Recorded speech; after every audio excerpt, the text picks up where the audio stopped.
So what did we talk about last week? The roots of from the Greek to how the Bible was translated from. Yeah. How the Greek was used, how the Latin Vulgate was used, and how that was translated, as well as the Aramaic. Yeah. We looked at the original manuscripts, right? A manuscript is something that's in the original tongue that the writing was originally written in. And so we're on a journey here, right? The journey is you have these men capturing God's word in an ancient form with ancient materials and ancient language. We know those materials were very perishable, so there were. That's why we don't have them today. But also there was this drive to spread it, so there were copies of it made. But copies made on these fragile materials, and so as copies are made over time, the more and more the quantity grows. What happens to those copies? Some of the wording gets changed. Some of the wording gets changed. That's right. I mean, we might. Verses are left out. Yeah, some things might get left out. Maybe I put my little scribbles in the margin, I add my thoughts in there. The thing falls apart, so I have incomplete fragments. But it's this great effort to capture the original writing in its original language. That's what we talked about last week, right? So there are lots and lots and lots of examples of original Greek, Aramaic, and Hebrew copies of the original writings. Now that's super cool. How many did we say there are? Fragments. Talk about just the New Testament alone. Remember? 5,200. About 5,300. 5,300. So there's lots and lots and lots of them. So these are copies of those original documents. So copies of copies, but it's people trying to pass on the original language and spread it. So that's a really, really cool thing that's happened, right? But then what's the next step? That was Greek, right? Greek, Hebrew, and Aramaic. Anybody read Greek, speak Aramaic in the room here? Anybody speak Hebrew? No. So what's the next step? Translation. Translate it, right? So we got to get this in a language that people can read as time goes on, right? At the time, in the first century, Greek was the language to capture it in. That allowed it to spread and be translatable, right? If this had been written in Aramaic or some, really strange, obscure language, it would have been much harder. It probably would not have been easy to pass on. God, in His wisdom, found the right time, the right language, the right moment in history to have this thing captured in a language that can go out in the entire world. I think that's amazing, right? But then, as we spread around the world, you've got all these different languages, right? So what we're going to look at now are the ancient versions of the scriptures and the translation effort that happened there. Now, we think today, right, it's kind of hard for us to believe that, or probably easy to think about the fact that, we have a Bible here, and a week or two ago we talked about the different texts, and we might translate from those old texts, but that's a very new effort. That's a new process to find these ancient manuscripts in Greek that are intact. Remember the big three we talked about last week? The big three? Those weren't around when the King James was translated, right? So this work we're going to talk about today is a stepping stone from that original and those copies of those originals to get it into where we have today. There were steps that were taken along the way. One of those first steps was to get it translated into usable language and compiled. So you notice we have versions of translations. Then we have some restoration that happened. We're going to look at that next week. Then we're going to stop and look at the Old Testament. And then the big effort then, what happens, you've got the Old and New Testament translated, compiled. We have to decide what's really going to stay and what's going to go. Because remember we said that last week, even the big three have some extra books added. There's things that kind of peek in and out. And at some point, church leaders stopped and said, this is kind of getting out of control. We've got to kind of have a measuring stick here is what we're going to actually continue to pass on, what's going to be left out. So that's the canon of the scriptures. And that leaves you with apocryphal books, or the others, the things that were left out, and then the translation in English. So this is the journey we're on, this translation effort. So everybody have an outline? Everybody get one? George, I think has a couple extras back there. You guys? And just raise your hand. George can get you one. So a lot of technical stuff here. I'm going to keep it as high level as we can. The main message to understand is this. English wasn't around until about, 500-600 years ago or so, 700 years ago. I remember studying Beowulf. And anyone studying Beowulf? Are they still studying Beowulf? studied bit. When was that? Like 1,000 something. So say 1,000 years, maybe at most, right? And I remember when we read Beowulf. I mean, I couldn't understand any of that. It sounded like Swedish to me. It was like a heart, but it's English, you know. And so the English language we have today, very, very, very new. Let's say at best case, it reaches halfway back to the original scriptures. So between the original writings and English, there's a whole period of time there where the word existed in a language that we don't know, and it had to go through that. And that journey that it went through was a stepping stone to what we have today. Okay? I mean, they woke up one day and said, let's get this in modern English from this stuff that we're going to look at. All right? So it's all the journey about where do we get this Bible. It's an important step. So there was something called the Syriatic versions. So if we think about the region there in Mesopotamia, where the apostles walked, where Jesus walked, this was the language of that area. Remember we talked about they spoke Aramaic. Jesus and his people spoke Aramaic. The Hebrews at that time spoke Aramaic as their common language. So this was very close to Aramaic. It's almost identical. Undoubtedly the earliest translations would have been in this language, right? As it spreads, remember, as the word is spreading, people are like, well, how can I understand it? How can I preach it? How can I communicate it? I've got to translate it into a workable language that people can use. And if you think about the world as a big target, right? Well, the bullseye is right in the middle there where, you know, Syria, the area of Judea, right? That's the bullseye. Let's start from there and spread out. So this would have been the first languages. And one of the first outcomes of that was something called the Diatesseron. This was completed around 170 AD. So you can see this is really on the heels of the writings being done. So, man, I wish we had this thing, and we don't have it, unfortunately. It doesn't exist anymore. As you see here in the outline, there's lots of writings that refer to it. So you can go back to lots of writings that talk about the Diatesseron. So we know it existed. It was really a translation of the Gospels. Okay. It was compiled by someone named Tatian, who was a native of Mesopotamia, who was a Christian convert. And he merged the harmony of the Gospels into one continuous account of Christ. And so, again, it was referred to, many writings talk about it. A fragment of a further interpretation of it back into Greek has been found. So it's funny, you've got this thing that's a translation from Greek, and then somebody translated that back into Greek again. It's kind of strange.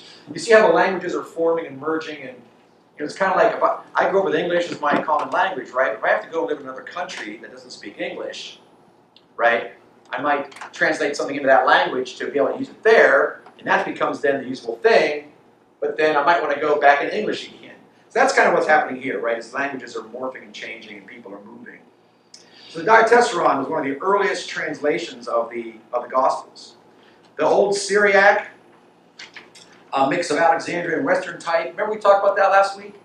The different types of manuscripts, and we could classify them by kind of where they came from and their makeup. Remember that? Do you remember what the Western characteristic was? Remember that? It had more changes. It had more changes. It was right. It was more variating. Is that a word? It had more variations in it. So, and it was generally a later type of writing. It was dealt with the European area. Alexandrian tend to be more accurate and older. So it's a mix of those two. There are two chief manuscripts around there. The Curetonian Syriac, which is around the 5th century. Funny that contains Mark 16:9. Remember that? For those of you maybe who weren't there, remember there's a chunk at the end of Mark that a lot of Bibles will either put it in parentheses or something saying some early manuscripts don't contain this. So you see it peeking in and out. You can see this peeking in and out in some of these old translations. So the Curetonian does contain it. So we can go back pretty far and it's there. But then the Sinaitic Syriac, somewhere around the same time frame, 4th to 5th century, does not contain it. So something had happened there as the original writing of Mark began to be copied and passed around. Can you see that happening there? Where something went someplace, didn't have it, maybe it fell off, it's funny that's the end of the book, off the middle. Kind of leads me to believe the page fell off. right? Or suddenly became unreadable. And so people made copies of what we had, and then they made copies of that, which didn't have it. And so you have this whole path of, doesn't have Mark 16:9, this other path that does have Mark 16:9. So you see the whole work of the canon, how tough that is? I mean, those guys are underpaid. He's had to make some tough decisions, right? So here's an example where it peeks in and out in some very old translations. So even though we talked last week about the manuscripts, the original tongue being important, do we consider these early translations to be important too? What do you think? What's your thoughts about There's that? further evidence that you can examine. Yeah. It's not as reliable as some things, but it's better than nothing.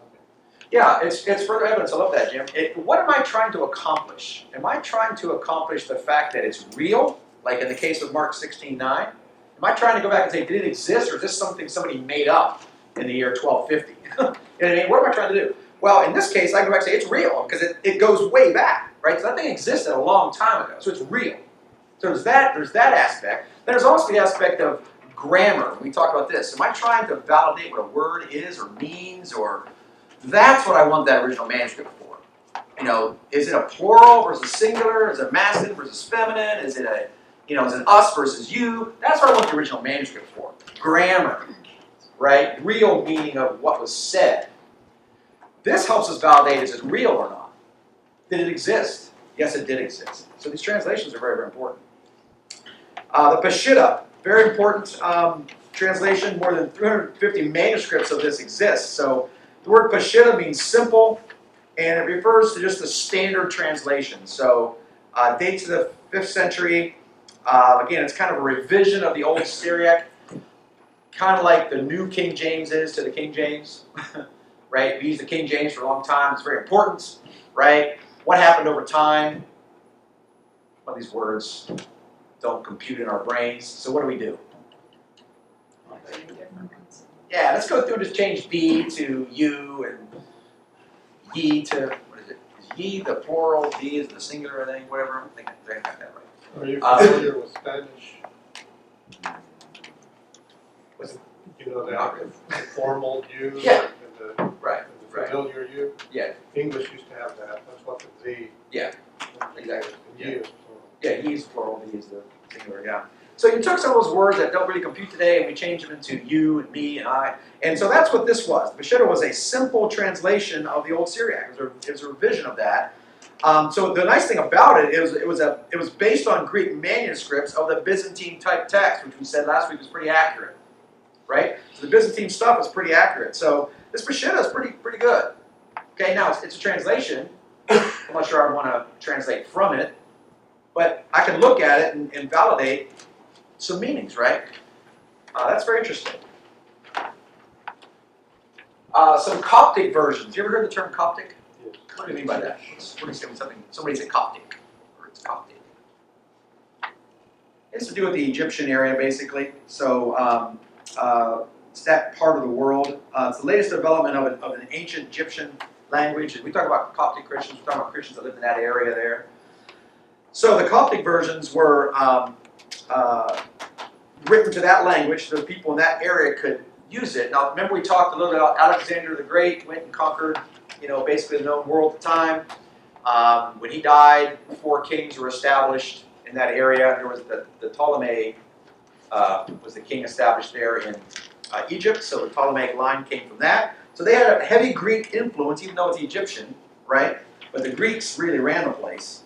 And so this Coptic language came out of that, right? It was, right, a development of Egyptian written in Greek letters. Kind of interesting. So similar type of the text found in the Vatican and the Sinaitic. Remember we talked about that last week? Big manuscripts, 2 of the big 3. Good quality type. This was in existence in Egypt early in the Christian era, so very, very popular. And the Sahidic version, written in you can see here the dialect of the different areas of Egypt here, dates back to the 3rd and 4th century, and manuscripts of that still exist today. So it's kind of interesting to look back and see what were the scriptures that early Christians used. I think that's fascinating. Yeah? We think about the writings of our founding fathers here in this country, right? They talk about God-given rights and things like that. What were they basing that on? What was the Bible they used at the time, right? Well, that was King James primarily. So if we look back here, we can say, what was the Bible our Christian brothers and sisters used in the 500s? That was it. Pretty interesting. That was their version of this, right? I think it's very, very interesting. The Bohairic version, again, dialect of Lower Egypt. We can see a lot of work being done there. These are all Coptic versions. So you see a lot of work was done in that part of the world. And a couple manuscripts of this still exist in the 4th and 5th centuries as well. So you can see the Bible going off in different areas that actually are not Western, right? Our language, our culture comes from Europe, essentially, right? So these are directions that went in other directions away from us, into Africa, right? Egypt, the Middle East. You can see it going in languages there. Then we go into Latin versions. And so this is coming our direction now, right? The Bible we have today, heavily built on these versions right here. Okay? I'm sure if say you didn't like any one of these versions, you wanted it to be worded differently or better understood maybe for children or for non-believers, whatever your driving purpose was, you can go out and anyone in this room can put the time in and make your own translation of the Bible. There's no law or commandment that says you can't do that, right? Go and do it. What are you going to use those as a basis? Are you going to go fly over to the Vatican and put in the permit to stand there and stare at the Latin or the Vatican manuscript, or are you going to go to the British Museum and stare down the Sinaitic? Is that what you're going to do, or are you going to grab the NIV or the ESV or something and simple? What are you going to do? You make a decision, right? What happened a lot of time through Christianity is they took what they had and they started to translate it from what they had. That's the story of these Latin versions right here. Some of it was translating from the things we just talked about. Some of it they had original manuscripts. Some of it they had in other languages. And they started to build a Latin version that later became English versions. So these Latin versions are very, very, very, very important. So originally, these were done in Old Latin, right? Latin versions started to appear around 160, so that's pretty old. I mean, this was within 100 years of the Gospels being written. So this is pretty close.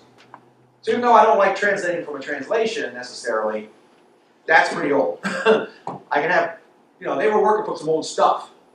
Whatever they translated from was pretty close to original, if not original. So that's pretty good. Because in Europe, Latin became the common language, so there was really a drive to get this into something that could be used, could be spoken. It doesn't do any good for me to stand up and preach in Greek, does it? John comes up and did a Greek sermon today. Would anybody get anything from that? We're to get that translated into something we can read, right, and understand and hear. So that's what this was. Early examples are just informal translations used to assist local congregations. Imagine, we see that all the time. We see that in reverse now. I see that in reverse. What happens now, I don't know if he'll do it today, but about every month or so, John will in one of the sermons, he'll give a Greek word. Tell us what that word means in Greek. Have you seen that? You do it in reverse, right? And why do they do that? It's so we can understand what the meaning was of the writer. Well, what they did here, they've got Greek and they've got Hebrew, and they say, well, this is what it means. They tell you in your local language. So that's what these translations were. They were trying to get the point across in something you can understand. They are typically Western versions, which means they have some variations. Okay? Many copies were made and contain many variations. So this thing really started to take off. And so the more it takes off, the more varied it's going to be. I was in my phone a little while ago looking at the different translations that are available in English. I don't recognize 90% of those. I mean, I have no idea. I have no idea. Are they good, bad? I don't know. So that app's just load them in there, right? So the more people do it, the more variations you're going to get, and that's what happens here. So obviously you're making copies of variations, right? When you do that, you can run into anything. Kind of interesting. This is where you see your first effort to get chapters. Chapters start to come about with the Latin versions. If I wrote you a 20-page letter and you were going to pass that letter on to somebody else, would you divide it up into chapters? Would you just pass the letter on? You just pass the letter on, right? So that's what happened for a long, long, long time. But eventually somebody said, you know what? For reference, maybe I should categorize, or and they weren't numbers initially. It wasn't John 3. It was the the story of the Good Samaritan, right? They would head the chapter with a title. So, but you have the first effort here to get these things into chapters. They special helps, right? Footnotes, titles. There were notes that would come in there about who wrote it and who it was sent. I always wondered that. I've had Bibles before. You open it up, at the beginning of the book, you give you a little synopsis of the book. You ever seen that before? Where'd that come from? How do we know that's accurate? How do we know that? I'm assuming, the book of James in the Bible, if you have one of those books, they'll talk about this is probably the brother of Jesus. How do you know that? How do I know that? There's lots of James talked about in the Bible. How do I know which one that is? I didn't know that until I read that one time in the Bible. But it wasn't in the book itself. Well, it comes back to all this kind of stuff. Through the research, we just kind of narrowed it down and said, it looks like that's who it is based on all the things that were captured from ancient copies of it and ancient translations and so forth. Yes, sir? They look for different clues to try to determine which James that was. Yeah. James, the brother of John, had been killed very early.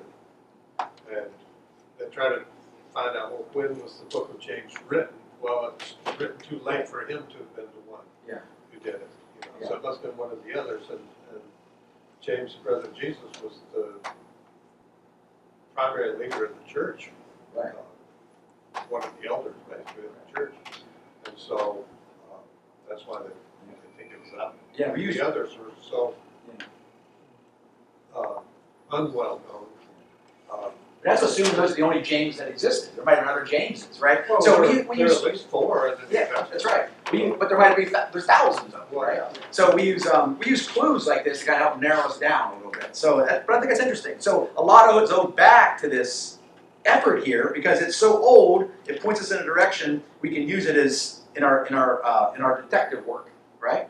So it's kind of interesting how they were divided into chapters, and a lot of these Latin translations have elaborate illustrations. I've got some pictures of some of them that are going to come up here in a bit here. There's just amazing, elaborate illustrations in there. They were really works of art. A lot went into creating these. So you see Matthew here contains 68 chapters. So you can break these up into. I think we might have talked about this in the very beginning. Where do these chapter breaks and verse breaks come from? Like, why there? You ever see some things seem to be like a strange break? Because it was originally done in a language that wasn't English. And if you study grammar at all, our sentence structure may not be the same as someone else's sentence structure. Besides that, am I word for word or thought for thought? Does my thought have a break? And if I carry that over from one language to another, that number break may be in the middle of a sentence, right? So there's a lot of that kind of stuff that happens. That this original work, predates English. But we've tried to carry it over through the translating effort. So that's why you see the chapter number and the verse number kind of drift a little bit. Yes, sir? There's a legend, I don't know if it's a bishop or a cardinal or someone who did that divided it up into verses. They say he was riding on a donkey, and whenever the pen hit the paper, that's Okay, I guess so. I like the translating version a little bit better, but yeah. So you can see here, when it started, this first effort really was helpful to us, right? Otherwise, go look in Luke for that statement about this, and how would you ever find it, right? We talked about the Latin Vulgate. Very, very, very important work. The Latin Vulgate was probably the most important work up until the King James, and continues to be today. We talk about the fact that Vulgate means common or commonly accepted. It's kind of interesting when you do some study here of the translating into the common tongue of the day. You really get an insight into how cultures and societies worked. What the aristocracy, the educated people, thought of the common people. that the fact that you have this, well, that's your language, this is my language. I mean, we never live in a world like that today. But not that bad. Well, no, it's that bad. Maybe it is. Create their own language. Maybe I might be asked. The elitist, though. That's maybe true. But this idea that Vulgate meant common or commonly accepted. That's what that term means. Now the term obviously Vulgate the word vulgar comes from Latin, means common or street, right, of the people, and so that's what we're talking about here. Completed around 384 AD. Again, very old, pretty good. If we have some original manuscripts that date to that, we feel pretty good about it. If I found a Greek manuscript from 384 AD, I would feel really good about it, right? Because remember last week we had our criteria up here? Old, right? Authentic. Pretty old, pretty authentic. So more than 10,000 manuscripts of the Latin Vulgate exist today. So there's a lot of these around. This guy by the name of Jerome, Eusebius Hieronymus, probably not saying that right, but I give it a shot. Was commissioned by Pope Damasus I to get this thing into a language that the people in the church could use. So it was a revision of the old Latin manuscripts into a modern Latin. Kind of interesting how they called it common, but it was modern. I mean, you see how languages were changing and going through a metamorphosis there.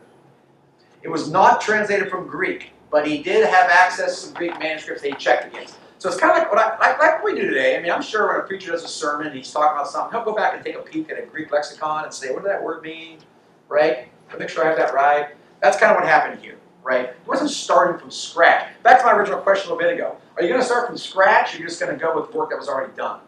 If you're going to do your own translation, you're probably going to do work with some stuff that's already done, because I'm not really sure I want to go back to Greek and Hebrew, right? I may look at the ESV or the King James and smooth it out a little bit. Might do something like that. And that's what was happening here. You had this old Latin that needed to be turned into modern Latin, but I'm not sure I understand what this means, so I went and checked in some Greek. That's what he did. Okay? Damasus wanted a single volume of the Gospels in a modern day language for Christians to use. I mean, I just right, that's good stuff. That's what needed to happen. Don't you think? What good's it do to have a church just if the people can't understand it themselves and can't absorb? Now you're just doing this because I told you to do it. Oh, believe me, Jesus told you to do it. I don't have any way to deliver Jesus' words in Greek. It doesn't help me, right? So really, really good stuff here. Was perceived very angrily by some as being profane to translate these ancient books, no violent language that the people in the street use. I mean, that was the whole mindset. It's kind of interesting, isn't it? Interesting how they were looked at upon. Like, that's the language you use. I'm not going to translate to your language. You come up to me. I'm not coming down to you. I mean, it's amazing. That's what I meant about society. How we want to do that today, don't we? We want to drive it down to the level of go to where the people are. Right? That's where we are today, isn't it? So that's what was happening. That was the driving force here behind this translation. Later, he completed the Old Testament, and by the 6th and 7th centuries, had completely replaced the old Latin versions, and would begin the Untitled Vulgate in 1546. So this reigned as the Bible of Western Europe for more than 1,000 years. This was the Bible of Europe. You think about, if you ever did any study on the Pilgrims and the people that came over here and founded, I mean, this was the foundation. There was a big struggle on which Bible they would use and which they take with them, and religious persecution was based on which Bible you followed and all that type of thing. This was the turbocharger of that, right? This was the Bible that drove out into the people in the countryside, and as Christianity really took off and became the underpinning of governments. Latin Vulgate was the Bible that gave that foundation. I think it's very, very fascinating. Don't underappreciate this. Thoughts, comments? Was it a book form at this time? Yes, it was a compilation. And were they in individual churches, or did people have access to it in their homes?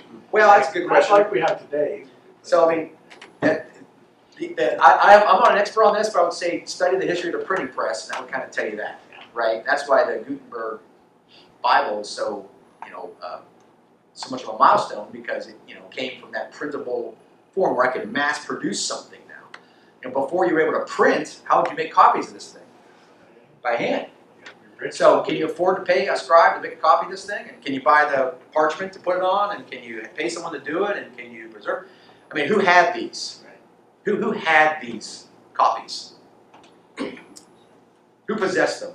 Churches are very rich. Churches are very wealthy people. Yeah, exactly right. That's right. Yes, it's in their common language, but I have to trade a lot of chickens and bales of straw to get one of these, probably, right? I mean, so I probably rely on my local priest or church leader, whoever, to read to me from this thing.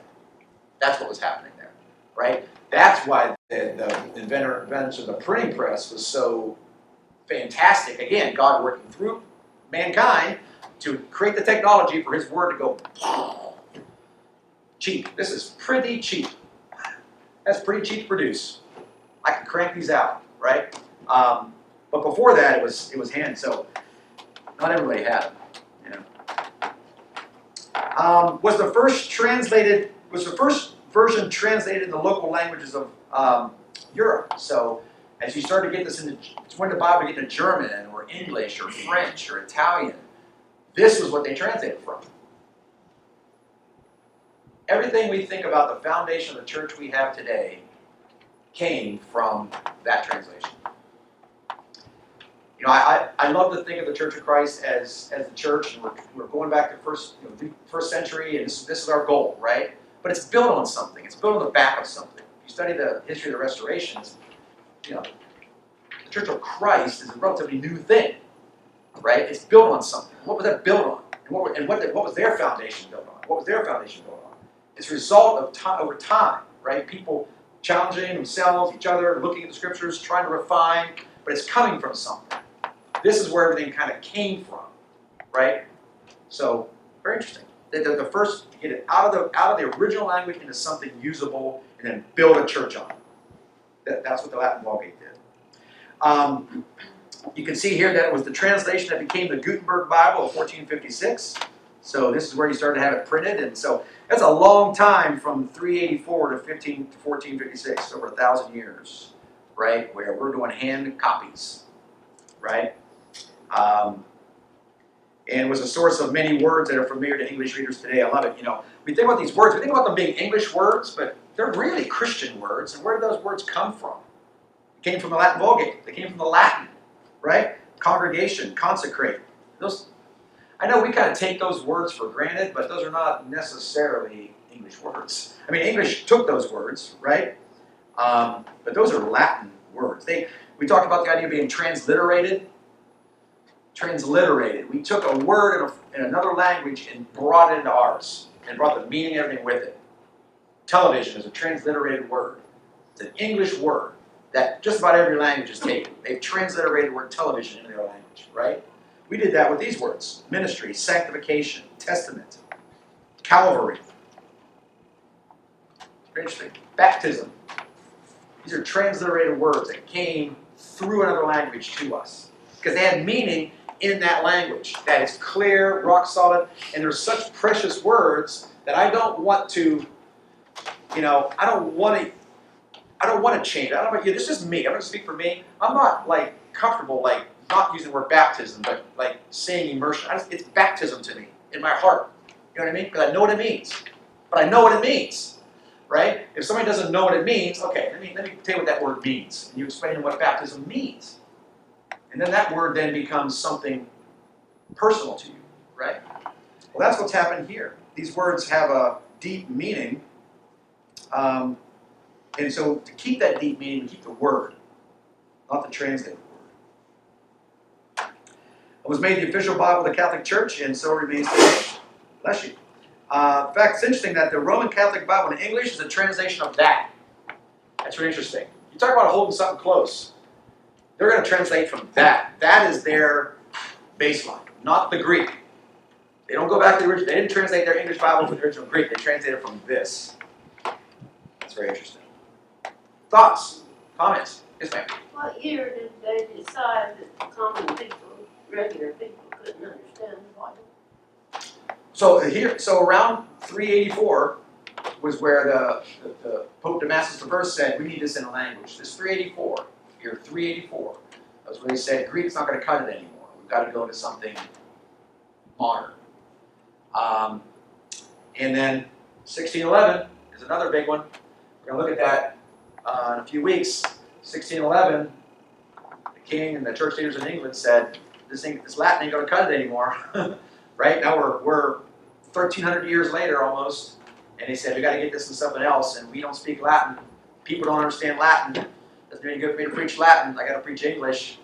So these are big, huge steps. Now, there were, other steps along the way. Obviously, there were some German, some Italian, some French. And, there were efforts to translate it, but almost every one of them were met with the same resistance that this was met with when this happened back in 384. If we're going to do something, let's face it, if somebody came along and wanted to do something really fundamentally different, wouldn't there be resistance? Fundamentally different. Whatever it is. We're going to challenge it and say, wait, what are you doing? There's a reason why we do this. You're going to push against it. That's what was happening here. Add to that, you have a whole class structure. I have access to information you don't. If all of a sudden you have access to the same information I do, what happens to my power? It's diminished. If you're following my direction and I'm the only one that can read the book the direction comes out of, who has the power in the room? I do. Do I want you to be able to read that too? Not really. Yeah. So there's a lot, that was where a lot of that came from, right? So I applaud these people who said, let's get this let's get out of that. Let's get beyond that. Let's get this out. That's, to me, God-led in my mind. There's something working there. But 384 was where the first one. That was the first. Yes, sir. Some of the translators of the Bible were killed because they translated it into English. Sure were. And they even dug up Wyclif's bones and burned them. Yeah. He was already dead, but they dug him Yeah. up and burned him. We get to the English versions. We're going to look at that a little bit. Yeah, that was a lovely scene. Lovely scene. Yeah. So I'm an amateur historian, but I think when you look at the I can see God working through the history of mankind. And if you look at, we have a lot to be thankful for in how we have an English Bible today that's not built on Latin, right? It goes back to somebody dying without an heir in England a long time ago. Because when that happened, we have a queen come in who, was willing to push back against the Roman Catholic Church and hold that off. And that allowed the English translation to happen in 1611, after she was dead. So there's a lot going on there, right? There's a lot of dominoes falling that I don't think are coincidence. Things happen in the fullness of time. To me, that's the greatest thing. When a time is right, things happen. And that's all allowed us to have a Bible that we all can read without, work. You want to go make your own version of that? Knock yourself out. Right? Somebody have a hand up over here? Yes. So is that why, when I was a child, I went to Catholic church with my Nana, and only the priests had Bibles, and it was in Latin. Was a power thing? I don't have any, I don't have anything to say about that other than that's not the way we do it here, is it? No. We have a Bible in every one of the pews. We read the scripture on Sunday and we say it's on that page.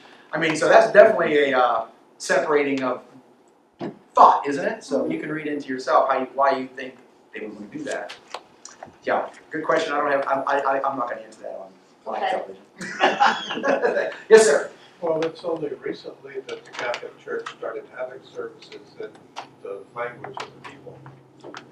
It was in Latin, and it was part of the tradition, I would say, but also I think it was a power thing. As long as they can tell you what the Bible says, they can control. Yeah. They can control what you believe, what you think. If you're able to read it yourself, then you find out, oh, wait a minute, what they're saying and what this says is different. That's right. And one of the driving tenets of our brotherhood is this idea that we're everyone is part of the royal priesthood. Every one of us. Yeah. right? I mean, so there is in fact, if you need these, you'll get, if somebody walks in and says, I want a Bible, I'm sure the elder will get one in your hand. You have this. I don't care, whose name's on the inside. Take mine. We will do that, right? So it's a different mindset, right, for sure, because we want it to get to that. I think we're living the spirit of the masses here, 1,800 years later. Other important translations, just real quick. So these are, again, old translations that are very, very important to us today. They're outside the Latin Vulgate. But here's our oldest complete copy of the Vulgate known, Codex Untitled, dates about the 7th century. And there's some pictures of it. Remember I said there were lots of really beautiful illustrations, so you can see what this thing would look like. Just amazing work of art. The Lindisfarne Gospels, completed around 698. The oldest in any kind of form of English. So this was, actually I've got some on here, you can talk about this, was expertly copied from the Vulgate. So this is a translation of a translation now. Okay, so keep that in mind. It was later translated into Anglo-Saxon word for word in the space between the lines of Latin. That's really kind of interesting. So these guys were working, once that thing got into a common language, it could really multiply. Because now people could translate from it, they could read it, they could make copies of it. I mean, if I was trying to make copies of a Greek manuscript, I have no idea what a Greek letter is, other than like omega and sigma, delta. This is from my calculus days. When I was in a fraternity, I'll never do that again. So I did know some Greek letters, but that's it. I don't know what I'm writing here. Give me something I can translate from. So that's what the Vulgate did. That's what Latin translations did. They allowed us to start to, put something in between the lines here, right? Into the language my people speak. Here's a copy of what the Lindisfarne looks like. Again, beautiful illustration. If you're going to put the money and time into making that, you're gonna make it look nice, aren't you? And then the Book of Kells dates about 800 or earlier. Again, lavishly decorated with some illustrations. That's what it looks like. So you can see we're starting to get into book form here. Every page except 2 decorated with these illustrations. So, and this is produced by Irish monks. So we're getting pretty close to us now. Getting pretty close, right? We're starting to approach our ancestors, right? Where our people, for the most part, as the English speakers kind of came from, right? European influence heavily coming into play here now, right? And almost everybody here comes from some European, right? Maybe some Asian influence, but mostly European, right? So this is where the big drive starts to come through these different these early translations, mostly based on the Latin. Thoughts? Comments? What do you think? A lot of technical stuff there, but important. So what are the main key points? What's the point of that? The point of all this today? What's the key message? History. There's a lot of history. A lot of history. God's still active in preserving His Word. It was very active in preserving His Word. Exactly right. Yeah. It's kind of hard to separate history and this effort. They are interconnected. They're intertwined. To understand it, you have to understand the people and the languages and the countries and the culture and the leadership and the wars that were fought and all that, that went into producing. Something came out of that. But God still uses people today to do this. Yeah. Right, He uses us. Exactly right. Yeah. I think about the fullness of time, these different things. When's the next fullness of time? What's the next leap? What is that? I don't know. I mean, obviously we had one. We've had a leap. Right? We've had a leap. Like I said, I can grab, I don't know how many translations. I meant to look and count them. I didn't have, I don't know, 100 English translations? Just English? I mean, what if I was a Spanish speaker? I don't know how many Spanish translations. I mean, how many translations do I have access to here? Amazingly. Look how many languages it's been translated into now. That's what I mean. Yeah, just on that, I can find limitless. I don't care about English. You know what I mean? Me too. But if I'm John or the eldership or somebody who's really driving the evangelism effort, I definitely want access to something else because there's people that walk through these doors that I can't reach in English, perhaps.